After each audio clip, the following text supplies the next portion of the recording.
Wednesday morning, it's McCollum on Business. I'm Stephen McCollum, and for the next 30 minutes or so, I'm going to get you updated on what's happening around the business world. Lots of news over there in the Middle East affecting the markets and energy prices today, specifically oil. Of course, we're waiting for reporting on Lowe's, Target.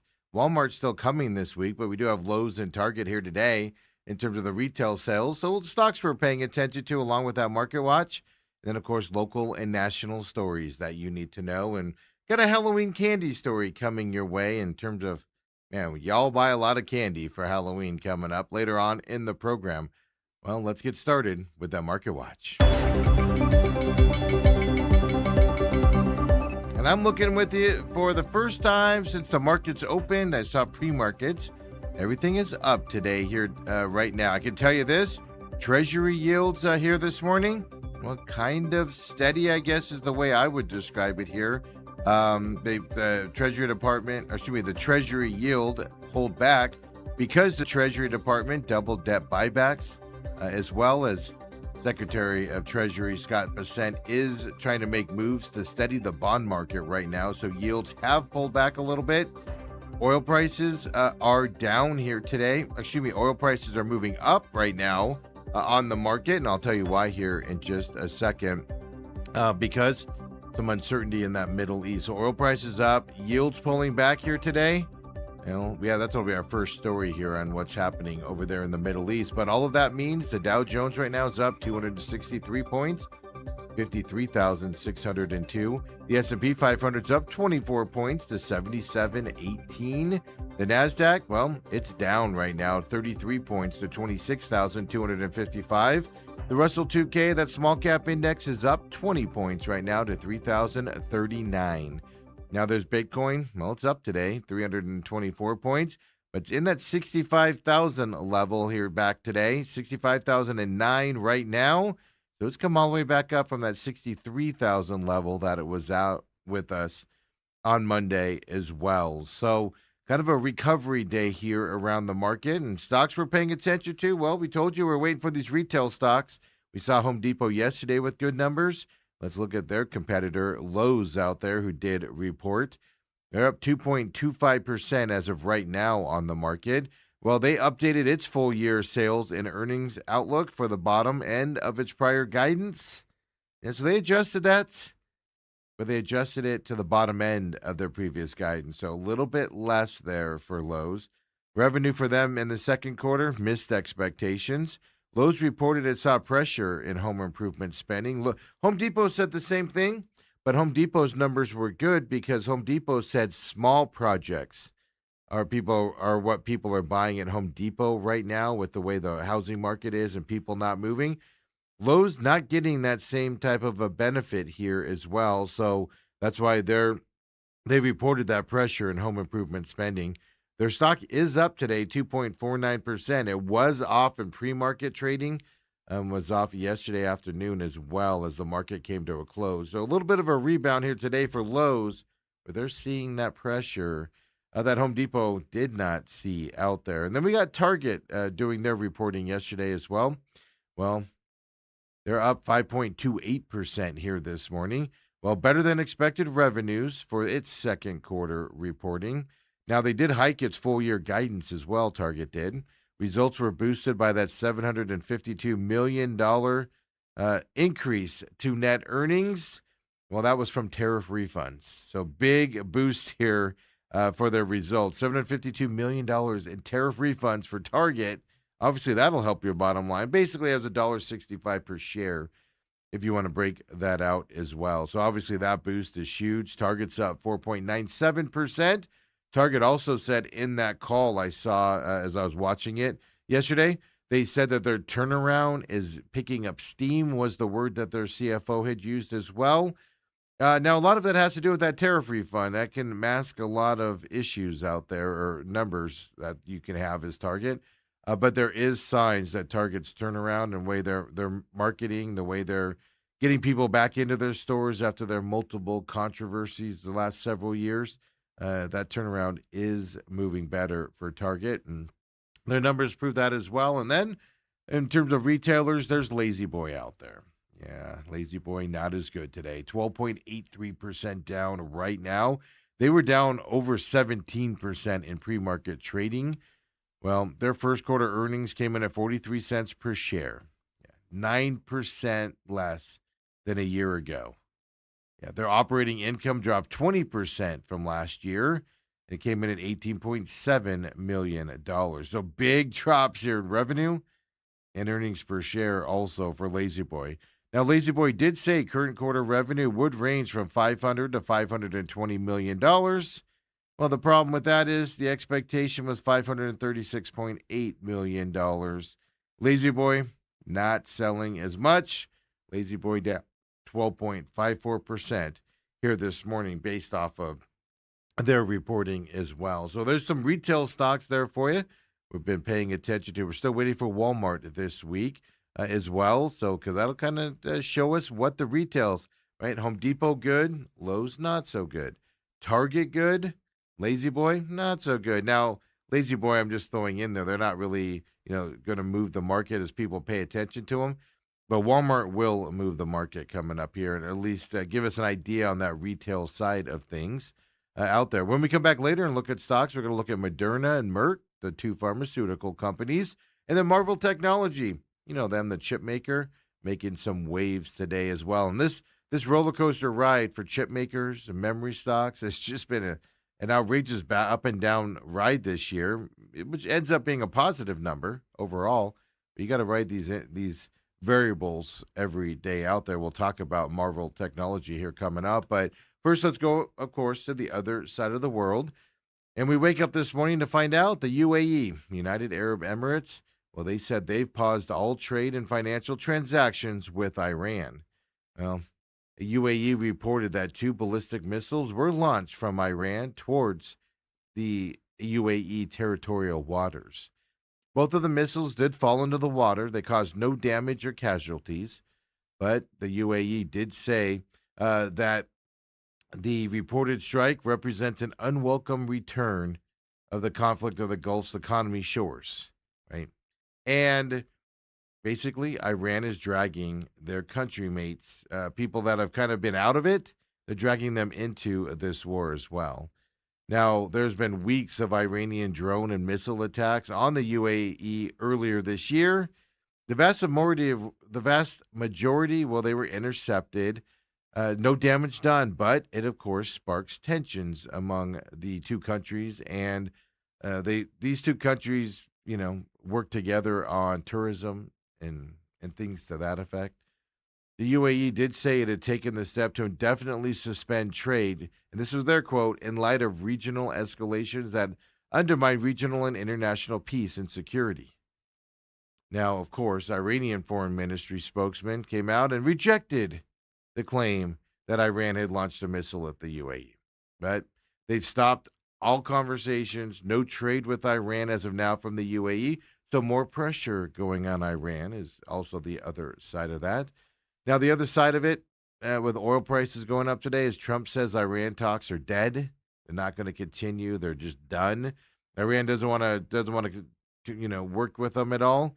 But President Trump also said, and he insisted, by the way, that the Strait of Hormuz is open and operating. Yeah. So no plans for talks with Iran. If you don't know, the expiration of that ceasefire between the two countries, U.S. and Iran, has expired officially as well. Now, the Iranian officials did come out and called Trump deluded, was their word, calling the president that. But that's why oil prices are trending up here today, is based off of all of that news over there in the Middle East. So then we can come back here to the Americas side of things, of the world. And we know the Canadian-U.S. negotiations, well, those 50% tariffs are going to go into effect midnight this morning. Well, President Trump said late yesterday afternoon, maybe early evening, Washington time, he said he's pausing those 50% tariffs on Canadian goods.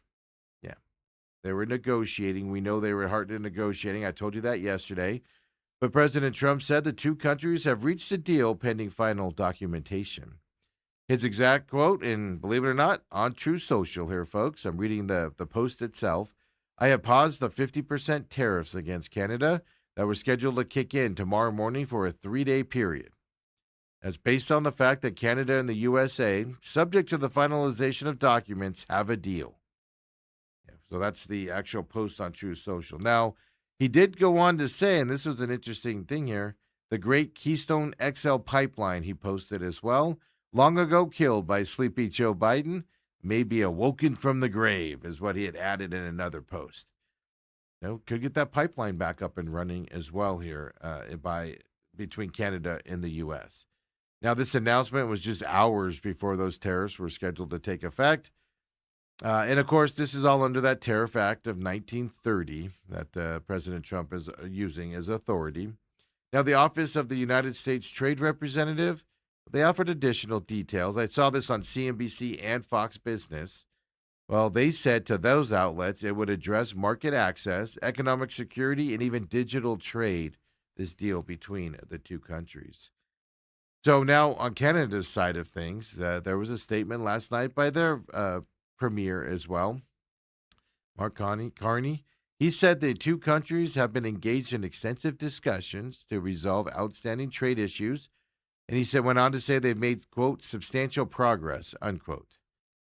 His exact quote here, he's, with that substantial progress, he said there is important work still to be done. He did add to that language as well. So he said, as this work is ongoing, the United States has agreed to postpone the implementation of its 50% tariff on a range of Canadian goods under that Act of 1930 until the end of day, August 21st. It sounds so professional. End of day, August 21st. We have a 3-day reprieve here based off of documentation getting done and the deal being signed is what we are looking at. So it's over, but it's not over because if there's obviously hiccups in the wording and the documentation, it could rear its ugly head again here coming up also. Now, those of you that have watched this program or even the main event, I rile on this company a lot. Something has happened to State Farm, and they have turned into just an absolute nightmare of a company to work with. Trust me, personal experience on it, and things to that effect. So it's kind of good to see that, because if you talk to them, they're the greatest company ever, and they do no wrong, and blah, blah, blah, all that nonsense. Well, State Farm Mutual Automobile Insurance Company, which is their automobile insurance side of things, they're paying out the largest cash dividend in its more than 100-year history. They're not doing it gracefully, folks. That's right. They said they're going to distribute the $5 billion in payments over the coming months to policyholders. And that'll cover more than, people that had 49 million vehicles and policies with them. Now, it's being paid to customers who had qualifying State Farm auto insurance policies in 2025 and whose calculated dividend amount is going to be $10 or more. So if your dividend amount's $9.50, you're not going to see a check from them at all. Has to be over the $10. You do not have to be currently insured by State Farm to receive the dividend payment. Eligible customers may receive more than one check. They're probably going to get one per vehicle, I'm going to assume. State Farm says the dividend payments do average $100 per vehicle, but they will vary by state and depend on the premium amounts that you paid in the time frame. Each dividend payment, as I said, will be individual vehicles, will be between 4 and 10% of the premium paid for each qualifying policy held in 2025. Payments to policyholders vary by state. Obviously, insurance rates vary by states as well out there. So what I meant by they're not doing it voluntarily is they're basically refunding you because they overcharged you for the demands and things to that effect. And so they're giving you some money back for the overcharging that they did in 2025 as well. That's what I mean by they're not doing it willfully because they'd rather keep your money. Qualifying customers who will receive the dividend payments are currently being notified. Check your email because if you have an email on file with them, well, you will be notified that way. Instructions will be included on how to log into the online payment portal and receive an electronic payment, or you can choose to get the check from them as well. State Farm customers without a current email address on file, you'll receive an automatic payment by mail just sent to you. So hopefully you haven't moved since you had a policy with State Farm in that time frame. Yeah. Now this is my fun part. Dividends are being sent in batches, sorted by location. State Farm says it may take months to issue all the payments, so don't plan on it anytime soon, is what I'm getting at out there. So check your email over time here and pay attention and don't ignore State Farm emails. Some payments might be coming your way out there, but here's an idea. Stop overcharging and stop denying claims and making claims headaches and just charge the proper amount so you don't have to do dividends back to consumers. But what do I know? I'm not a multi-billion dollar company who preys on their customers. I do things different. Hey, moving over to the FCC side of things. Yeah, this is a big lawsuit. Walt Disney Company, yesterday, they sued the FCC. Yeah. The argument here is that the FCC's decision to review ABC's broadcast television licenses earlier than usual amounts to an attack on free speech by the Trump administration. Now, this is a big deal because this is, if not the most, it is one of the most biggest legal challenges a media corporation has mounted against the Trump administration, at least this time around. Right? Most people just kind of capitulate to it and they want it to settle and move on with their lives. Well, Disney and ABC has decided to fight this a little bit as well. This goes around back in late April. If you remember, this is before the Jimmy Kimmel suspension. The FCC ordered Disney's 8 owned and operated television stations to file their broadcast license renewals ahead of schedule. The directive came while they were probing ABC's The View program, as well as long-running investigation into their DEI practices over at Disney. The licenses weren't due for renewal until 2028. So that was the earliest time frame, some later than that for some of those stations. Now, all 8 stations are involved in this lawsuit as well. The lawsuit does go on to cite Trump's social media posts, including one in which he complained that late-night TV hosts, remember this one, quote, are almost 100% negative to President Donald J. Trump. And then even in that same post, he asked if licenses, and his exact quote was, be terminated, unquote. They put that in the lawsuit. Acting through the Federal Communication Commission, the lawsuit says, the administration has waged a retaliatory campaign against ABC for a single reason. It disapproves about what ABC broadcasts. That campaign began in this administration's earliest days and has only intensified since, is what they put into that lawsuit as well, for the first paragraph explaining it. Now, the suit does request that the U.S. District Court for the District of Columbia immediately stop the FCC from taking or threatening to take any action against Disney or ABC stations, quote, in relation to the early license renewal applications, unquote. So ABC and Disney going after the administration, I don't know how that's going to help you. Maybe you can win it, but the government, man, they could find ways to get around things. So that's happening from the Walt Disney Company side of things. And folks, we got to pour one out here early this morning. It's the end of an era out there. For those of you of a certain age, you remember this completely. Of course, I'm talking about Columbia House. You know, if for those of you younger and don't know it, they were a mail order retailer. I wouldn't even call them mail order. They just shipped you stuff. Yeah, it introduced generations of Americans to new music, all with those, programs like 10 CDs for a penny, that type of things, right? 10 tapes for a penny, 12 tapes for a penny. And then they just send you stuff intermittently that you have to opt out of if you don't want to pay for them. Well, Columbia House is officially shutting down now. They posted a message there to their website, and it states that after September 15th of this year, Columbia House will no longer accept new orders. They said existing memberships and outstanding purchases will be honored as the business winds down. Who's using them with streaming these days is my question. The closure was first reported by Cord Cutters News and even spotted on the news channel, YouTube channel, Channel 33 RPM, which covers music stuff if you don't know those channels. Columbia House goes all the way back to 1955. That's Columbia Records back then, which was part of CBS back in the 50s. They launched the Columbia Record Club as kind of an experimental mail order service. What they were trying to do was they were reaching customers in outside areas, people that couldn't go to traditional record stores or there were none in their areas. Obviously, a lot's changed over the years since 1955. Media landscape has shifted. Well, that also meant the company tried to adjust. They changed hands and rebranded multiple times over the years. Go back to just 2005, Columbia House was sold to a competitor, BMG. And then in 2008, they were sold. BMG sold them to a JMCK Corp. And then they rebranded themselves as direct brands at that time. Now, they dropped music sales entirely at this time of the sale. They continued operating as a DVD and Blu-ray club under that Columbia House name. Yeah. Now, the Canadian operation of Columbia House filed for bankruptcy back in 2010. The American version of the company made it till 2015 before they filed for bankruptcy as well. Now, they had at one time floated a plan to relaunch a vinyl record club under the Columbia House brand.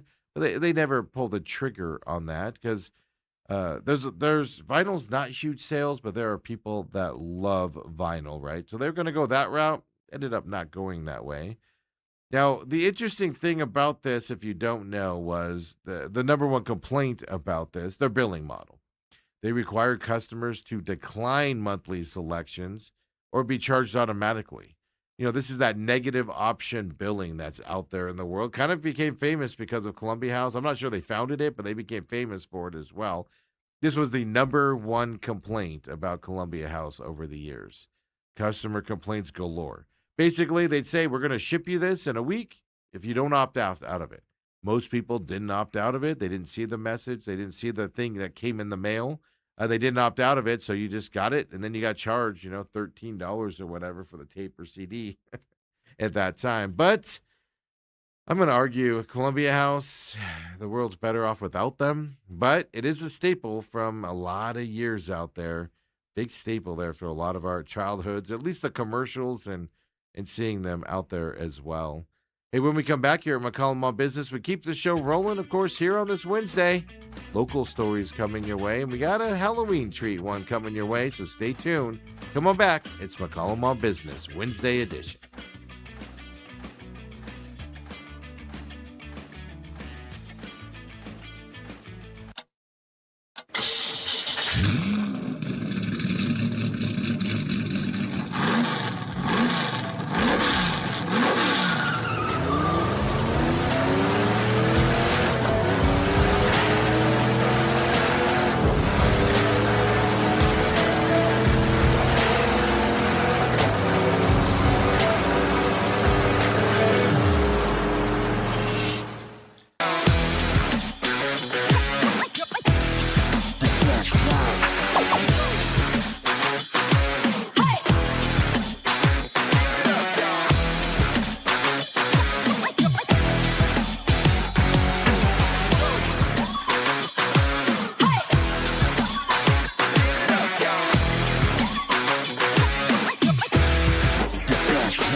Welcome back here to McCollum on Business and chimes in. Don't forget, live on YouTube right now, TME Media AZ on the YouTube channels is where you can find our program. You can also search McCollum on Business on YouTube. It'll come right up for you as well as we are live here. Ann chimes in on the YouTube chat and says, I love creating my music picks with their stamps. I forgot about the stamps. Yeah, you create them that way. I said, then they would all show up, and that was the best day ever. She said, I didn't realize they were still around. Well, I think that's why they're closing their doors, is a lot of us just kind of forgot about them. And I know a lot of people still like physical discs, physical CDs out there. Like I said, vinyl. Yeah, it's a smaller subsection, but it's a huge deal, and people love that. But just most people have gone to streaming and those types of services. With Apple Music, YouTube Music, Spotify, etc. So it is interesting that they stuck around for this long out there because streaming hits everybody, right? Compared to physical CDs and discs if you don't have record stores around you out there. But hey, folks, you're catching us live right now on YouTube, TME Media AZ. As soon as we're done here, go right into the main event. We have three in a row, state champion, 2A state champion, Mike Sheehan, coach of Scottsdale Christian Academy, joining us today on his normal Wednesday show here throughout the season. Be week 2. Their season starts this Friday night, coming up here at 9 o'clock here on the main event. Catch it live here on YouTube, TME Media AZ. If you can't watch us live, your boss is a slave driver, you're driving, and you obviously don't want to watch then. Your kids are rambunctious this morning, right? Well, catch us on demand later on in the day as well, both on YouTube. Everything's on YouTube as well as over on Rumble. Rumble.com/user/TME Media is the channel. Of course, just search The Real Matrix, for instance, and it comes right up for you over there as well now. But all of the programming is on demand, including the pit stop over there on Rumble as well as here on YouTube. The only difference between the two streaming services, for those of you that are wondering, well, The Real Matrix is exclusive to Rumble.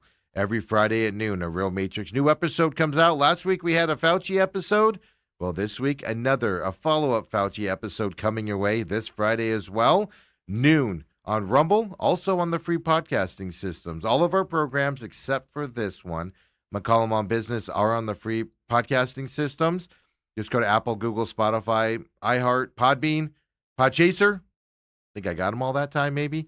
Well, just search the show names. They'll come right up for you, whether it be the Pit Stop with Steven, the Real Main Event with Steven, or the Main Event with Dale, the Real Matrix, Angry Patriot. It pops right up for you for those of you that would rather listen to the audio podcast. Every show has social media except for this one. This one's coming. It's all reserved and going. We just haven't posted to it yet or announced it. It's coming your way here with some changes we have coming up. I had a meeting last night about this program and some changes we've got coming, interviews, etc. We're going to start integrating here into this program coming our way. So a lot of changes. Social media will be coming here. But in the meantime, every show but this one and The Real Matrix does have social media out there on X. Join them. Follow us there as well, including TME Media AZ, our parent company. Give them a follow as well if you would out there. Hey, and with all that being said, let's get right back into that Market Watch.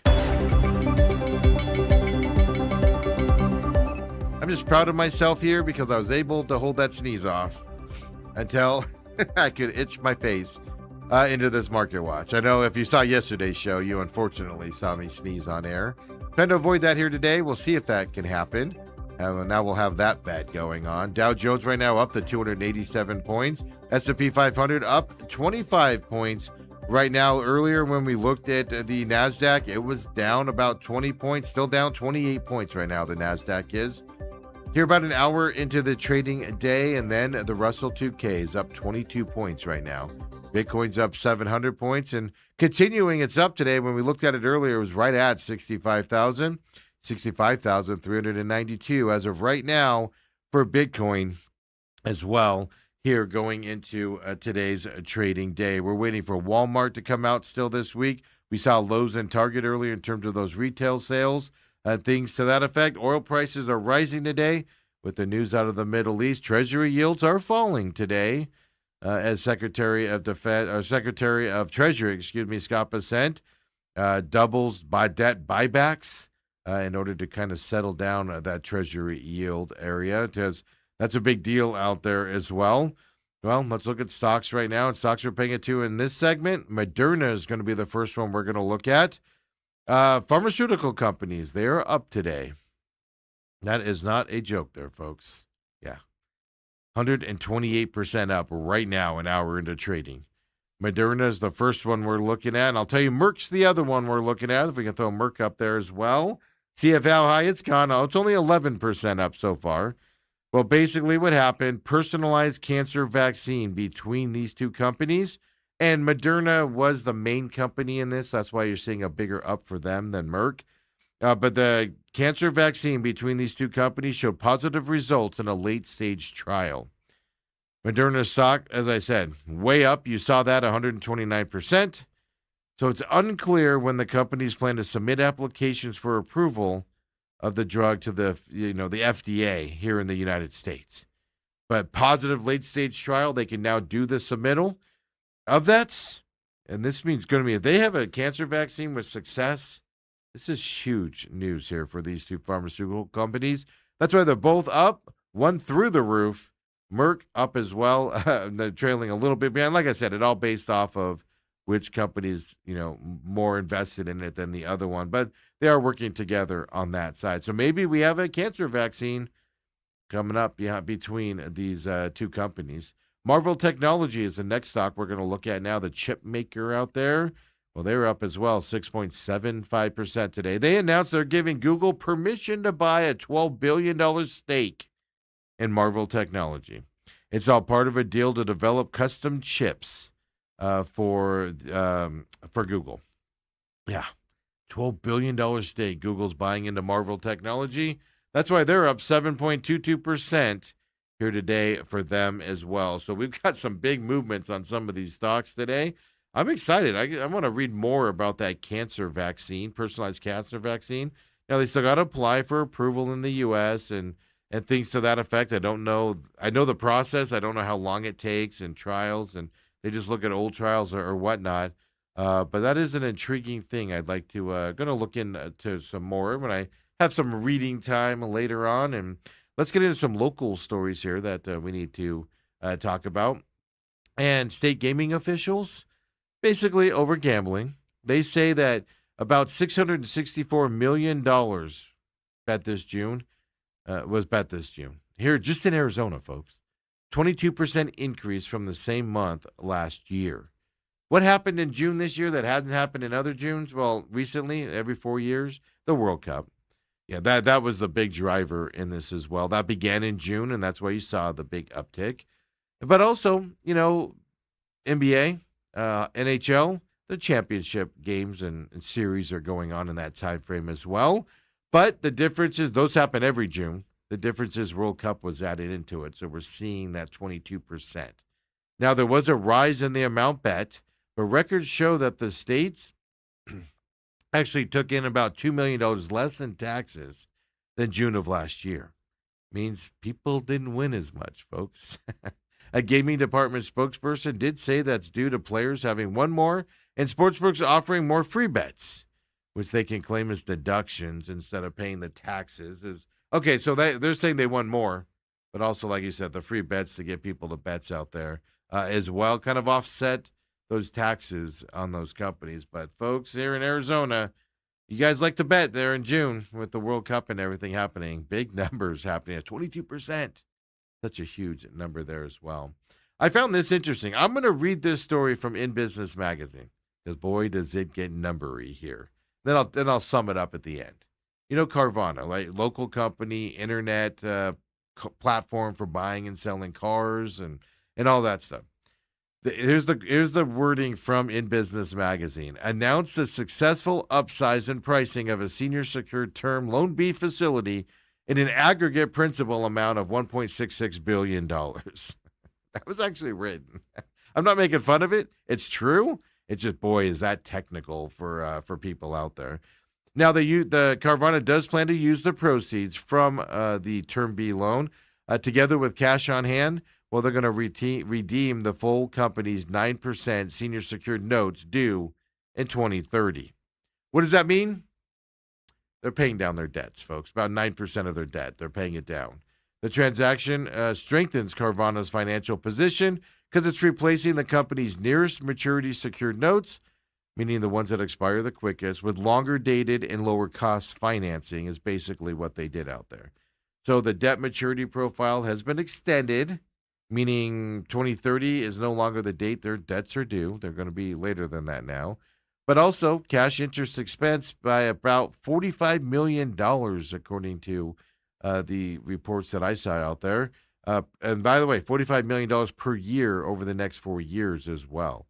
So Carvana strengthened that. Basically, they strengthen those books there by doing it. So, again, summary here. I know that was pretty. I just read that story and I was like, that is wordy. Let me read that to everybody. Make your head hurt early this morning. But basically, Carvana's replacing 9% of their debt in that 1.66 financial reset, extending it out, lower terms, less interest being paid. Carvana's books got a little stronger with this move out there for a local company. Now, we'll talk about American Airlines. Not a local story here, but it's interesting if you're going to be traveling here. And let's say 2028 or later with American Airlines, pay attention to this. Because American Airlines announced yesterday, excuse me, that more than 800 narrow-body aircraft will eventually receive new entertainment systems. This will include 4K displays, Bluetooth connectivity, and even USB-C charging on the airplanes. So these new aircraft will be equipped with screens, and they're expected to be beginning arriving in the second half of 2028. Well, I gave you that date earlier. Got a while still here, but retrofits of existing jets, they're scheduled to start later in 2028 as well. So they're announcing it, but you got a while. I remember the day and time when American took out all of the in-seat video screens and things to that stuff because they wanted to save weight and everything. And then everybody moved to iPads and things to that effect. Now they're putting them back in, folks. Time marches on, I guess. This retrofit program is expected to stretch into the early 2030s to retrofit their planes. Now, what they're doing is it's a big shift here because I just told you. I remember when they took all this stuff out of planes. Save weight. People had individual machines. And for years, American Airlines has relied heavily on passengers streaming entertainment on their own phones, tablets, laptops on the domestic flights. Well, they told Fox News Digital here in this story that changing passenger habits, well, it's helping them move this decision. Yeah. Younger travelers, again, making some waves here. They increasingly expect access to multiple devices and larger screens during their trips. And then the thing that's helping this, improvements in satellite internet, right? They're changing what airlines can offer passengers in the cabin. Now, American plans to begin installing high-speed Starlink Wi-Fi on its narrow-body aircraft next year in 2027. So that's step one. Then everything gets put in 2028. Now, they said by combining built-in screens, passengers' personal devices, and faster connectivity, well, that's going to give you a more personalized in-flight experience, but also open up new opportunities for engagement and revenue growth for American.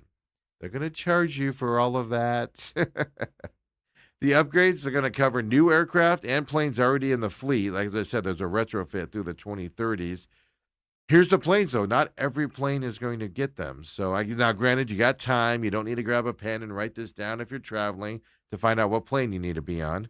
But newly delivered Airbus A321s and Boeing 737 MAX 10 aircraft, they'll receive the entertainment systems as they're being built. So they'll be brought out with that as well. Existing narrow-body aircraft will be retrofitted, but not all of them. Airbus A320 fleets is the exception. They will not receive the new setback entertainment systems at all. At least the plan is not now for them to get those retrofits as well. American also announced some other changes coming up, increasing the number of higher-priced seats across its narrow-body operations. Yeah, so they're trying to compete for travelers willing to pay more for that additional space and premium amenities. The premium side of what all these airlines are trying to do. And also American says premium seating currently represents about 25% of seats on their narrow-body departures.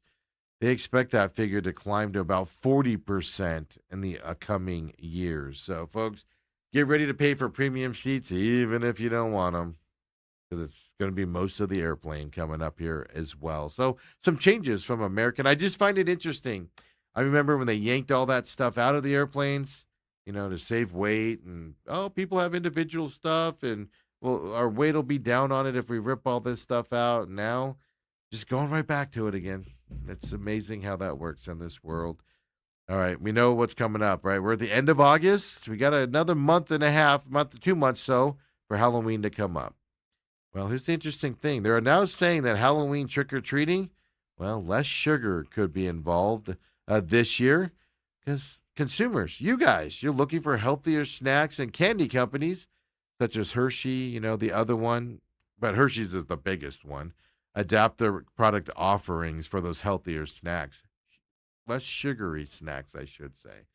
A lot of this is fueled by those GLP-1 weight loss drugs and focus on health that a lot of people, and especially the younger generations, are going through. We know eating habits have changed over the last several years, and that means you have to adjust if you want to survive. And sweet and salty snack makers are adjusting their portfolios to offer more protein, smaller size products, and fewer calories in their products as well. So now Halloween's October 31st, obviously out there.